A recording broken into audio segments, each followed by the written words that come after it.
Good evening, everyone. Welcome to a meeting of the Hunterdon Central Regional High School Board of Education. Please be advised that this and all meetings of the board are open to the public and media, consistent with the Open Public Meetings Act and JSA 10:4-6, and that advance notice required therein has been provided. Meeting notice was also posted in the boardroom of the Upper School campus, sent to the Courier News, Star Ledger, Express Times, and the Hunterdon County Democrat, and sent to the clerks of Delaware Township, East Amwell Township, Flemington Borough, Raritan Township, and Reddington Township. The public will have an opportunity to be heard as shown on the agenda. Can I have a roll call, please? Mrs. Bloodfield? Here. Dr. Charney? Here. Mr. Davidson? Mr. Fowler? Here. Mrs. Kellogg? Here. Mr. Nickel? Here. Mrs. O'Donnell? Here. Mr. Richard? Here. And Mrs. Hughes. Here. Please rise for the flag salute. Pledge allegiance to the flag of the United States of America, to the republic for which it stands, one nation, under God, indivisible, with liberty and justice for all. Okay, thank you. Good evening, everyone. Since there are no public items on the agenda, no action items, we'll only have one residence forum. After the residence forum, we're going to go into executive session to discuss school security matters, confidential personnel, staff, student matters, negotiations, and attorney-client privilege matters. So we will have one public session now for 30 minutes. We will not exceed the 30 minutes tonight. So if there's anybody who'd like to speak, I think the board would be open to changing each speaker's time to 3 minutes from 5 if we want to get more speakers in. Can I see a show of hands as to how many folks plan on speaking tonight? If there's 6 or less, we can keep it at 5 minutes. Okay, so we'll keep it at 5 minutes for 30 minutes. So if you'd like to speak, please come to the podium and state your name and municipality for the record.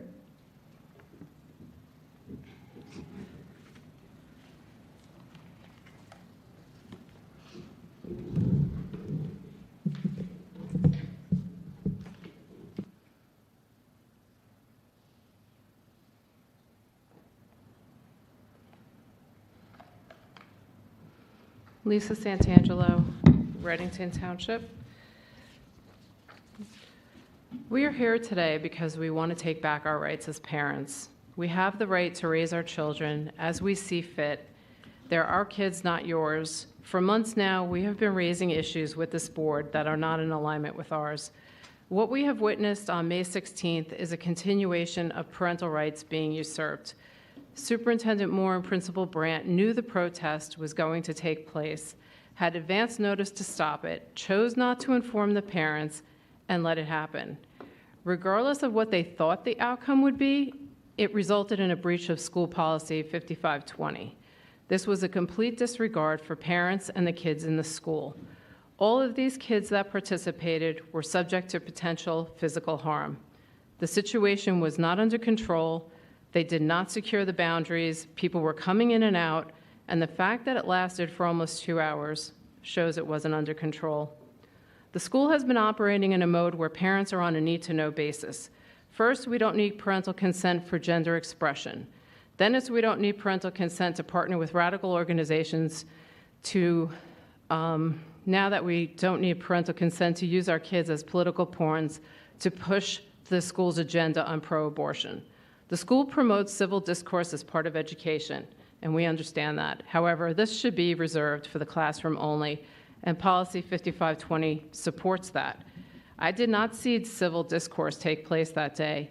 Where was the constructive dialogue? Where was the understanding? I question how civil discourse is being taught. For all the talk about inclusivity and tolerance, I witnessed the complete opposite on May 16th. If your policies and programs are working so well, why did we see such utter disdain from hundreds of kids, staff, and administration towards one 15-year-old girl, all because of a different point of view? The display of behavior on May 16th showed that this school is teaching kids what to think, not how to think. We saw intolerance, divisiveness, anger, and violence. If you actually taught critical thinking, we would not have seen a riot. For Superintendent Moore and Principal Brandt to stand there while hundreds of kids were shouting down, verbally threatening, and physically assaulting a young girl, calls for nothing short of terminations. This is bullying on steroids. This is a reflection of what the administration stands for: civil disobedience for a dissenting viewpoint. How do you think the other students that are pro-life feel? Do they think they want do you think they want to voice their opinion after what happened? That 15-year-old girl who was assaulted was also told that she wasn't safe and no one was going to protect her because she knew that they had the support of the school, and that's why these kids felt so emboldened that day to take it that far. The administration should have known better than to put those kids in a dangerous situation, but they failed on all counts, and all while the parents had no idea what was going on that day. It's indisputable they broke school policy. We have called for Superintendent Moran-Brandt's resignations. If that does not happen, then the board is complicit in this negligence as well. If you don't see that, then there's an even bigger problem. People are watching and waiting to see if you will hold them accountable because of that permanent mark that is now on our school. Since I've been coming to these meetings, I have not seen any indication that the board or the superintendent are willing to work with the parents. We saw this with the transgender policy. Regardless of how many times you state this is a law, it does not exclude parental consent. In fact, there are many New Jersey high schools that did not adopt those guidelines. Even the New Jersey School Board Association wrote a policy that included parents. However, you choose to exclude parents from that equation. We are seeing lawsuit after lawsuit across the country because of it. On May 16th, you chose to exclude parents again by not giving them a heads up that this protest was a possibility. When we raised the issue of Central's team pep workshops partnering with the Center for Supportive Schools, espousing on their website that our country is systematically racist simply because of the color of one's skin, white privilege, Project 1619, and the sexual health components under lock and key, you chose to exclude our concerns again and went ahead and signed that contract. We as parents don't support what you were doing. Your diversity, equity, inclusion is really intolerance, partiality, and exclusion. It was on display for all the world to see on May 16th. We want accountability, and we will not settle for anything less.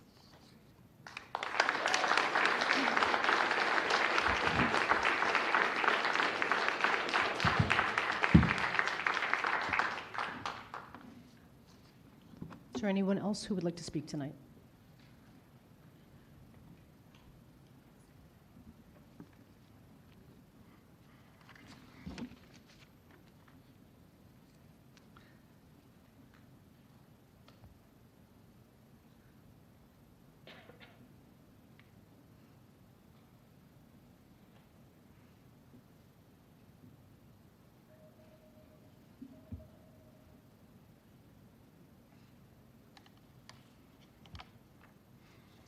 Okay.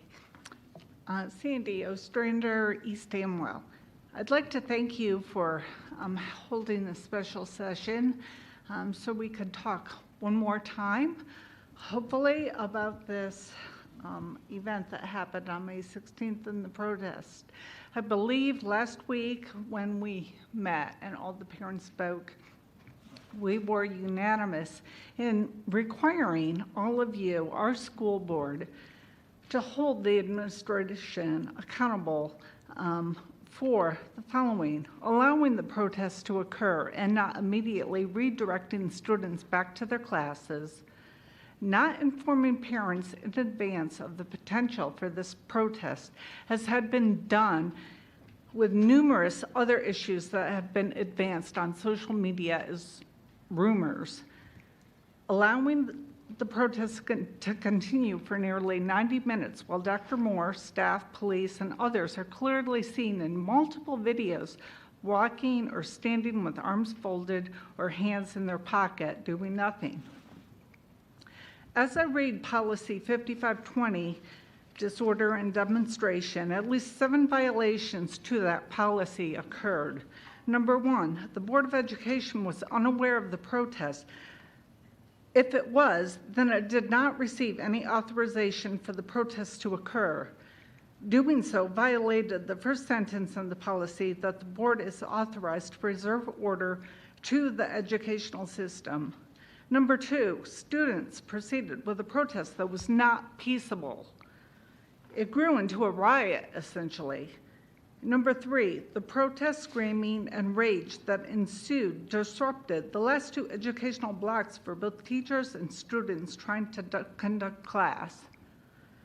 Number 4, student expression was obscene, slanderous, grossly prejudicial to Nicole and the 2 or 3 other students who were next to her, helping to shield her from the opposing opinion and the assaults that were being hurled at her. Number 5, no efforts were made to contact all high school parents on the Friday prior to the protest or demonstration, nor over the weekend, nor the morning of the protest.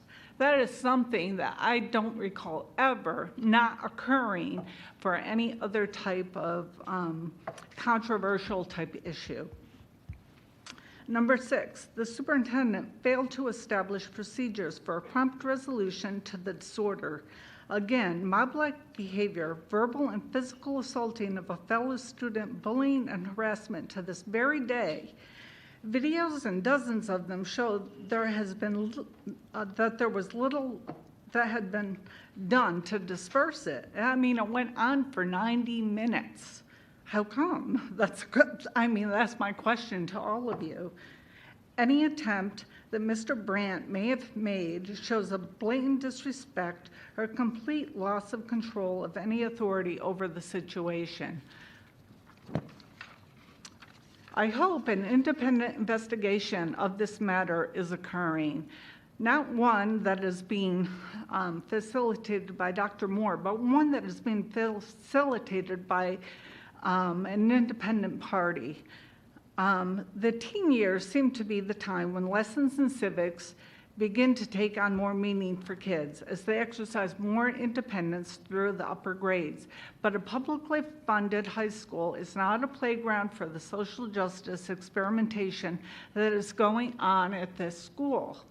The board must hold Dr. Moore and Mr. Brandt to account for these gross violations of policy and re-examine how other policies and curriculum are dividing, causing harm to our children, and isolating parents from the conversation you should be having with all of them. Thank you.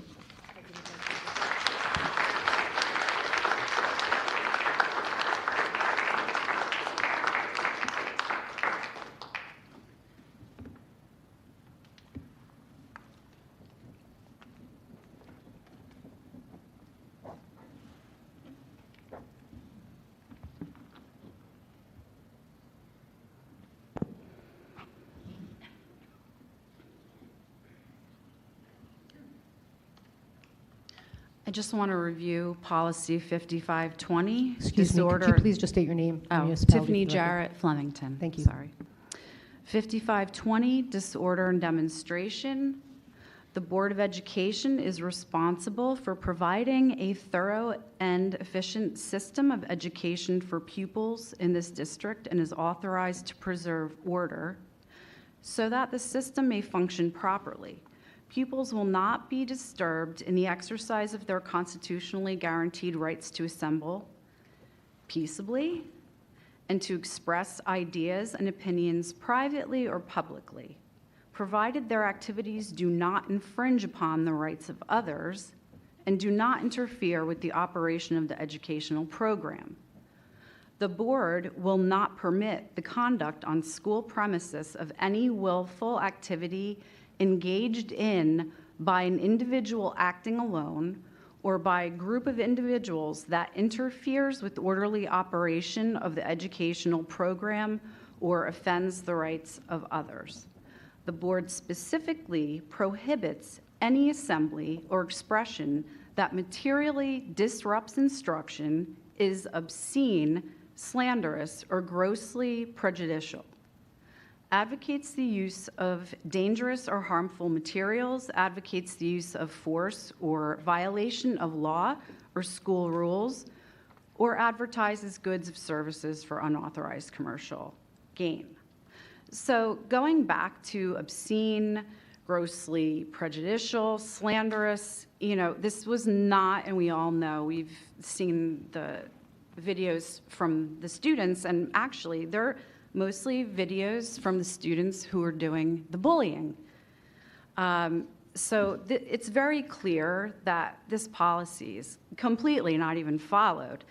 And now to review harassment, intimidation, and bullying, 5512, the policy statement is this.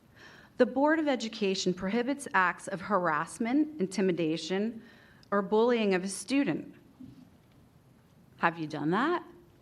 Where's the apology to that family for their one child getting so disgustingly bullied? Have you put yourself in her shoes? And I'm sorry, but counter-protest, it's a reality of life. That's no excuse. She wasn't an inconvenience ruining the school's great protest.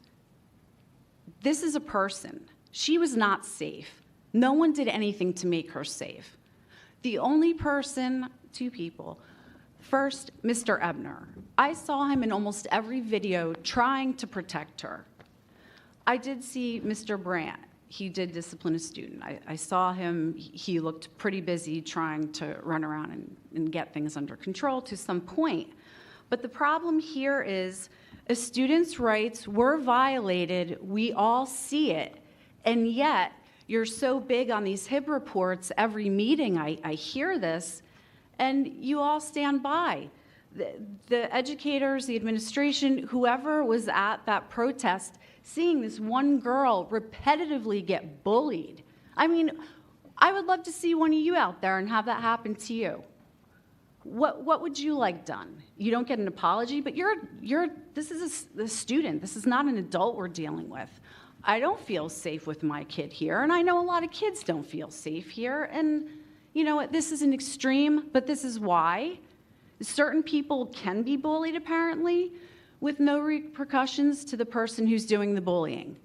Now, I just want to say here that I'm pretty sure the way things are at this school, and from what I hear from kids and from what I see with certain leanings of ideologies and stuff, this student was white. And I want to bring up the point, had it been someone who is of different ethnicity, a disability, LGBTQ community, this would not even be an issue. We wouldn't even have to come here time and time again to discuss this.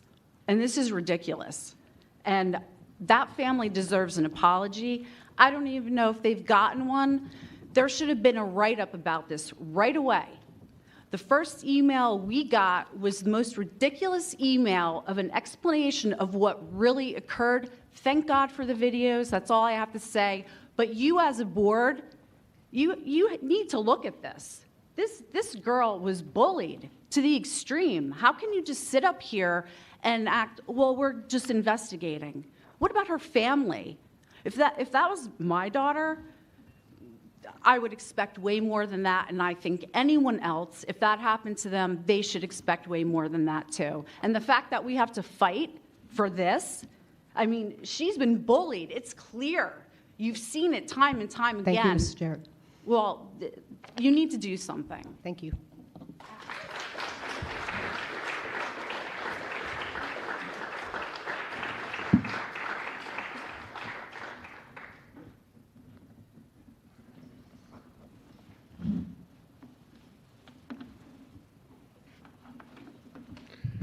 Frank Lentenny, Raritan Township. Ms. Jarrett was very charitable in her description of that email. I will not be. It was not ridiculous. It was ridiculous, but it was a lie. And I've had a number of occasions to witness Mr. Moore's lies. In May of 2020, he lied to me in an email exchange that the track was closed because of state law. So we had kids running on streets with cars at a time when no one was at the school, no one was using the track. Eventually, he acknowledged that he'd made up the reasons. He just decided to close the track. Utter lie. I called him and the board on his statement that the bathroom policy that the school enacted was not law. On the record, he said, this is law, we have no choice. It's a lie. And I hope that you all understand now that that was a lie. The email that came to us parents was a lie. And so far, this board has not addressed it, has not issued a retraction and said, no, this wasn't a couple of kids having disagreement. This was a disgusting riot that our superintendent knew about, encouraged, because it's the fourth such walkout that I can think of in his tenure.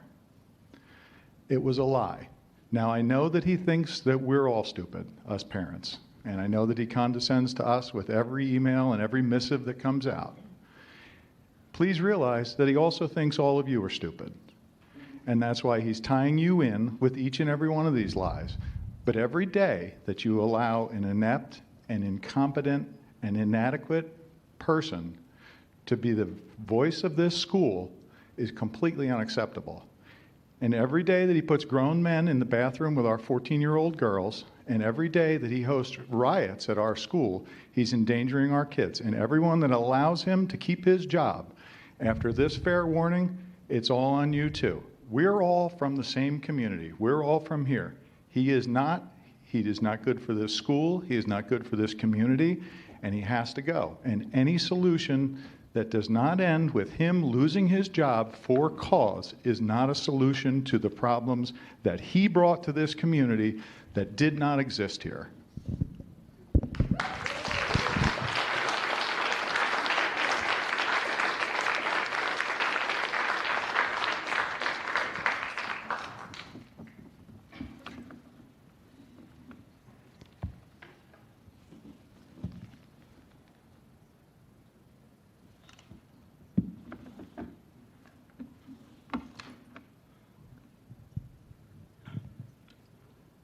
Hello, my name is Susie Taylor. I have been a proud employee at Hunterdon Central for over 20 years. I would first like to thank Mrs. Hughes for coming to visit my classroom on Teachers Appreciation Day last month. It meant a lot to the staff and the students who were present. I would like to take this time to make some comments related to the student who spoke at the last Board of Education meeting about her experiences here at Central. I don't know the young lady who spoke. If I passed her in the hallway, or if she's the young girl sitting next to me across the way there, I wouldn't recognize her. But I did hear her. I heard her say, "I don't feel safe at school at all. During school hours, I'm continuing to be stalked, verbally harassed, bullied, and possibly even video recorded." I heard her say there were 3 incidents in a matter of 1 week, clearly showing there was nothing seriously being done to stop this cruel behavior. I heard her say, "I have to leave my classes early, and I have missed multiple days of school because, frankly, I don't feel safe in school." I heard her say, "It's incredibly hurtful and degrading that I don't have support from my administrators, and they are not doing anything to make the harassment and bullying come to an end." I heard her say, "As a freshman, I expected a supportive environment that we as students could trust and feel safe. Instead, every day I wonder what's going to happen today." I heard her say, "Our school administration needs to start finding ways to make this high school turn from a chaotic mess to a safe and respectful academic facility so that the students can achieve their highest ability." At the end of public comments, there is an opportunity for all of you to make remarks related to what you heard. When that time came, I heard all of you say nothing related to what that young woman shared. That left me speechless, confused, and upset enough to bring me here tonight. I understand the complexity and issues of confidentiality that surround reports of harassment, intimidation, and bullying. However, a simple acknowledgement to the young lady that she had been heard and her concerns would be addressed was all that any of you needed to do. We can do better. We must do better for all of our students. I would like to end my comments with a quote from the American journalist Charles Blow. One doesn't have to operate with great malice to do great harm. The absence of empathy and understanding are sufficient. Thank you for your time, and I hope that you have heard me. Thank you, Ms. Taylor.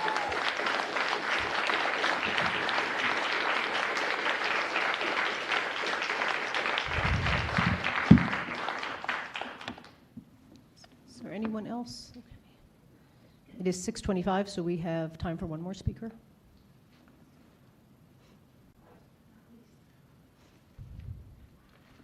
Good evening.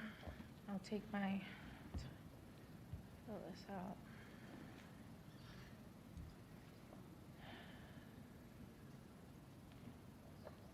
I'm not leaving you my phone number. Not unless you ask me personally, face to face.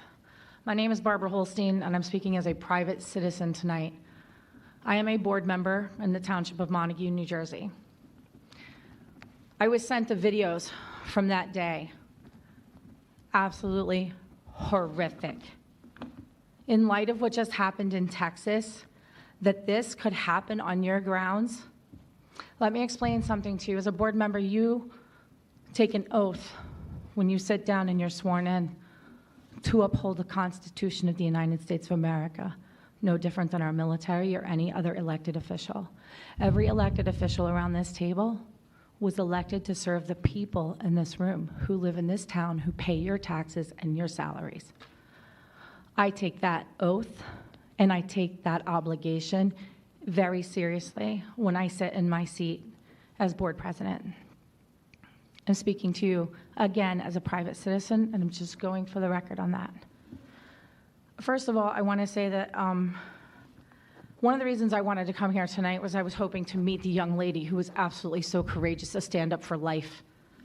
She stood up for the life of the unborn, whether you disagree or agree with that. She stood up courageously against a mob full of students who then chastised her, physically assaulted her, and have, what I understand, continued to harass her. Unexcusable. Your administration is not protecting her life now, and she chose to stand for the life of the unborn. Speechless. As school board members, you don't work for the CSA. The CSA works for you. Your job as a school board member, according to New Jersey school boards, is to hire. One of the most important things is to hire and your budget.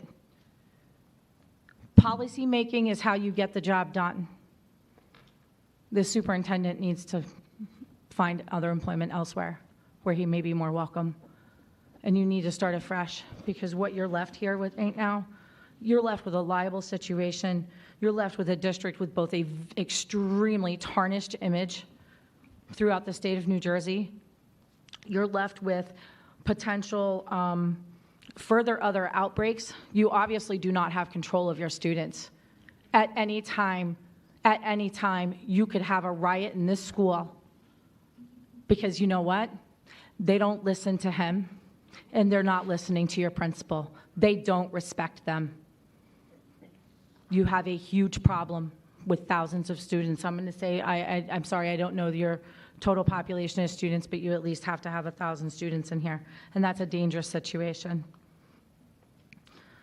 You also have the ability to let go your superintendent because of the failure to uphold the duties in the contract, as well as your board policies, and possibly even violating state law, because by not protecting the young lady, he violated state and federal laws.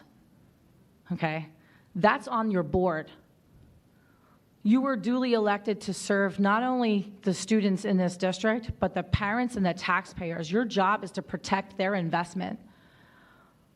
And you're not doing that, at least apparently. And the minimum thing that you could do right now is, as that courageous teacher just spoke, make a statement. Make a statement admonishing what happened, letting your public know you don't condone this behavior and you are seriously looking into taking situation. How do you not make a statement this long after the fact? You're setting yourselves up for failure.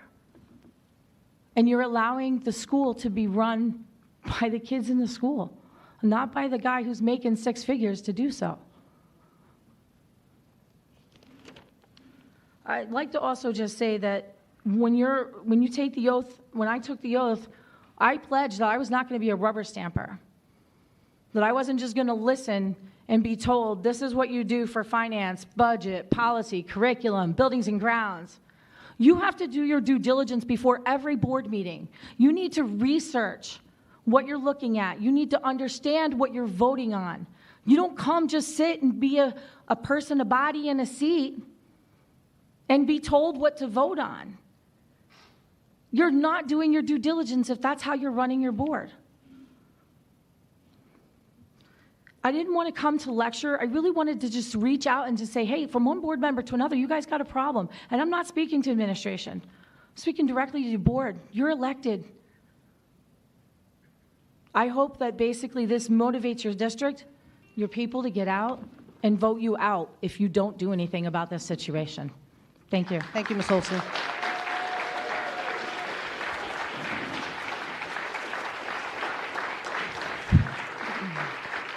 Okay, with that, we'll close public comment, and I guess it needs to be said again. I'll say it again. I've said it in communications by email. I've said it every board meeting. Our board members have said it. We do not condone what happened on May 16th. We're appalled. We were disgusted by the behavior. I sat in the IMC the night it happened at our meeting and said that I was embarrassed to be a parent, a community member, and a board member based upon the conduct of our students that day. So whoever needs to hear it again, I'm telling you again on behalf of the entire board. Sir, we've closed public comment. 30 minutes. We had 30 minutes.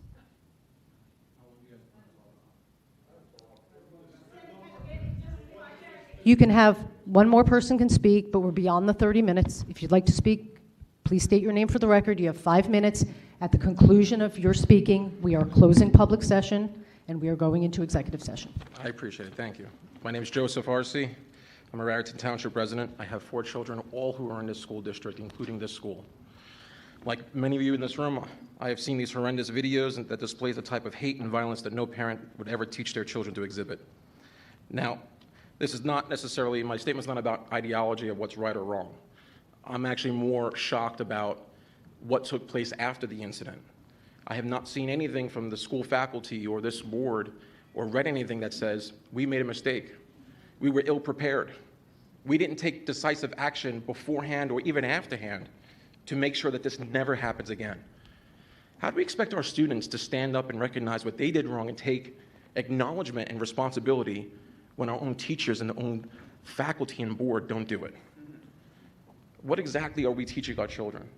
Again, this is not about who's right or wrong in the ideology, but are we protecting our children, not just the ones that think like us, but all children, regardless of how they think? Because quite frankly, who here has seen children think, rational in their teenage years? I mean, I have kids, they don't think rational, and I try to teach them as best I can.